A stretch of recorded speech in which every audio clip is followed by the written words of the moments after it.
أعوذ بالله من الشيطان الرجيم بسم الله الرحمن الرحيم وإن لكم في الأنعام لعبرة نسقيكم مما في بطونه. Muhterem Müslüman oğlum, Allah Tebarek ve Teala okulun namazı kabul etsin. Oturuşlarımızı da kabul etsin. Kurban ayın avval kulları, mübarek kullar, gecelerini Peygamber Huda Aleyhisselatü Vesselam eğer şepsinde dari edildi, ibadat bilen, zikr bilen, telavet bilen, namaz bilen, mutalae bilen, fikir bilen, şundan hemmeti ibadat. O Peygamber Aleyhisselam ayettir ki Kadir gece bilen dengdiktir. Şu geceler Kadir geceyi alak Allah Tebarek ve Teala şuna tavaf verecek. Ondan sonra da aradasının özde her gün aradan özü bir yıl aradan tavaf verecek diptir. Adam şu taydın inşallah Teala şunu himmet etmesin ya çoğulukta elbette bir de var eğer şu amalları taklamaklık beter bir muhim zat. Amal etmeklik muhim zat. Ama şu kadar tavaf kazansın yalakta şol miqdarda amallarına hifazet etmeklik de beter muhim zat. Peygamber Huda Aleyhisselatü Vesselam mübarek hadisinde aytiyar, mefhum şeyle Peygamber Aleyhisselam aydıptır. Sahabadan toraptır, sizin aranızda verşike sikkime diyeldi. Bizim aranızda çok verşike sikkime diyeliye, sahabada da aynen şoparım diyeliyemiştik şu. Ya Resulullah bir adam malını, kulata dar ayetin elden veren adama, biz şuna verşike sivaytiyat. Peygamber Aleyhisselam ayttı diye, men ümmetumun verşikesi ol bir adam, ki kıyamet günü namaz bilen gelecek, aradat bilen gelecek, hacı bilen gelecek, zekatı bilen gelecek, oşparım kurbanlık bilen gelecek, oşparım nefil aradalar bilen gelecek. Ama o taraftan alıqlı adama da gelecek.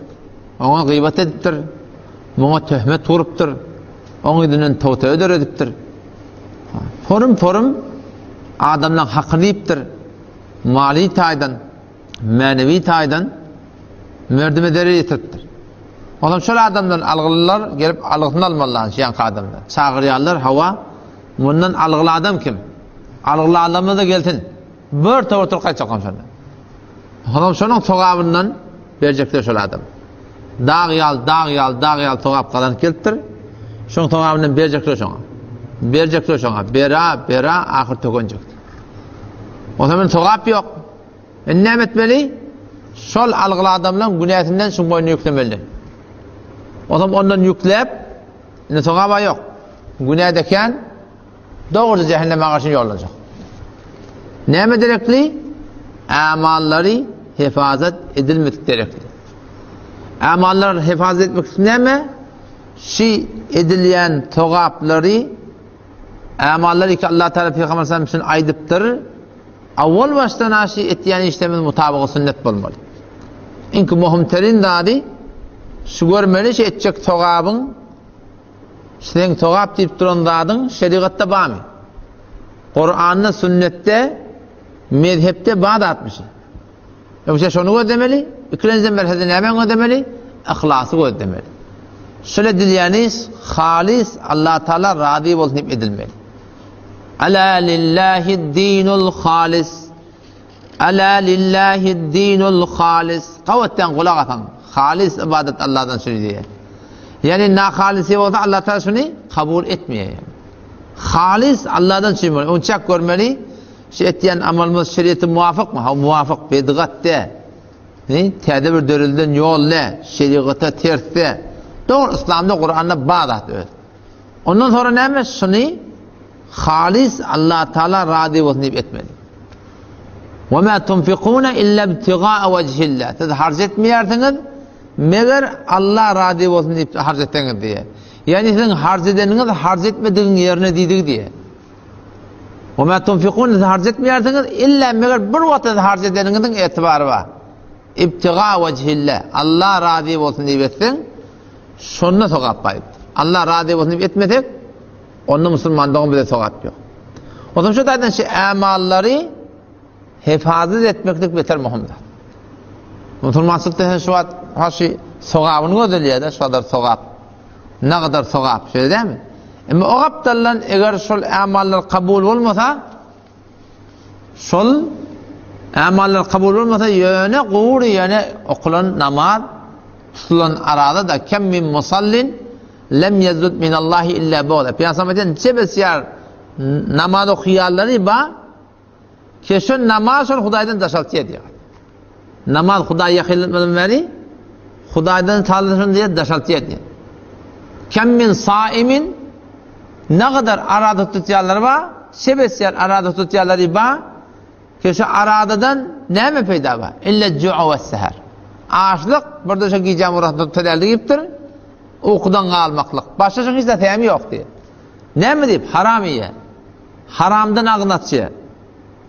Ya ortadan bari mamulatını haram etiye. Ya gıybet etiye, töhmet etiye. O zaman şu taydama Müslüman doğan şey amal etçimi diyalak. Şey amallarda mutabık-ı sünnetliğini ödemeli, halislığını ödemeli. Eti kıyametin Allah Tebarek ve Teala elam edecek diye de her kimden şey edemezse şundan paydaşını atın. O zaman vay be halka uğra olmalı verilen bu ya. Şu halka uğra olmalı verilen son günü vay yani. İyle uğra olmalı verilen günü vay sorun yani. Her kimden şey edemezse gittin şundan sokağına. O da kimin ne yapma bileyim? Hiç kimin ne yapacak Müslüman doğan. O zaman şu tayda inşallah şunu hemişe gözümün atfına alaydı. Evet kilasımın mevzusunu orta değilim. Ki Allah Tebarek ve Teala Kur'an'ı okuyan ayetinde ve inne lekum fil en'ami la'ibret deşi çarpa hayvanlarda tüsimir ibret badişin. Nusqikum bizi içriyat sonun min beyni ferti ve dem tedik bilen ganın arasından lebenen süt içriyat dedi. Halisen tap tadı süt saigan içen adamlarda var yokumlu. Allah Teala'nın kudreti. Şu bizim eneminin gevretindeki süt nereden çıkıyor? Allah'ın emri de nereden geleni Allah biliyor. Ama mal galakin Allah Teala belli ediptir. Min beyni fersin ve dem. Kan, portip parayan kan ve terek şu ikisinin arasından Allah Teala'nın emri şey. Aksa süt çıkıyor. Vallahi Tebarek ve Teala sılatları bizden çim yaratıttır. Şey vallahi bizlerinden şeymiş. Vallahu ceallekumul en'ame. Şey vallahi bizden çim yaratıttır. لِتَرْكَبُوا مِنْهَا bilmeden çim ve minha ta'kulun. Bazıhına imeden çim Allah Teala bizden çim yarattır. Şu bir mahluklar orada bir diğer mahluk iki kulağı var, iki gözü var. Bizden edafa ne kadarlığın ne mi? İki tane ayağı da var. Şey değil mi? Bizden kârıya giyerler. İçerinde kârıya geçerler. Ama Allah Teala ve Teala bize şunu musakkar edip koyuptur. Ne bizden çim? Ki şol Allah Teala hükmüne vara litukabbirullaha ala ma hadakum. Allah'ın ullumaklıq şol Allah Teala hükmüne vara. Bismillah Allahu ekber deyip salmaklık. Allah Teala'nın öldür diye onu öldürmeklik. O şoför manakım Huday Teala'nın hükmüne vara şolları istifade etmeklik. Şimdi Müslüman doğanım öten asam kurunun izine var edeyim. Kurbanlık neyemeden çalmalı? O zaman ya koyun mu olur? Ya geçi olur? Yoksa da sığır olur? Yoksa da düğe olur. Şimdi koyun kuduyunu koyun geçi ne mi öyle? İki nefer çalmalı. Bir nefer. Geçi bir yıl olmalı. Koyun yani eğer 6 ayda olanmasa bir hakkı etiğanı kavi bir yıllığı demeyin de var ya. Semiz dayav o da bolyan. Onda bir müşkül yok. Yani eğer yankı malgara sığır öldürme olsa düğü öldürme olsa arada ne adam gerek? 7 adam gerek. O şey 7 adamın da niyeti hiç fırgayeti et bolmalı. Fakat halis Allah razı olsun diye kurban salmalı. Ne kadar adamlar şu boynuna düşene hatta kurbanlığını. Boynuna düşmeye de şu an koşulsa ayıbı yok. Hetmin boynuna düşen koşulsmalı. Boynuna düşmeyen adam da var. Ama nefli çalıyor da öyle. Garip günü var. Yani kargavlet sol üle giriptir. Hetmin marahim vacip bolayan adamlar bir ülede bolmalıyan kurun yok. Sonra çalıyorlar yani ne mi? Hemmenin niyeti şu. Kavatla oluyor. Bir diyen 5 ot çalıyorlar. Bir tığırı 4 ot çalıyorlar. Bunda da bir irat yok. O kalan sadakati yani ne mi? Huda için çalmışlar. Hemmeti Allah Teala razı olsun inşallah. Oğlum Allah Teala'nın inşallah makbul.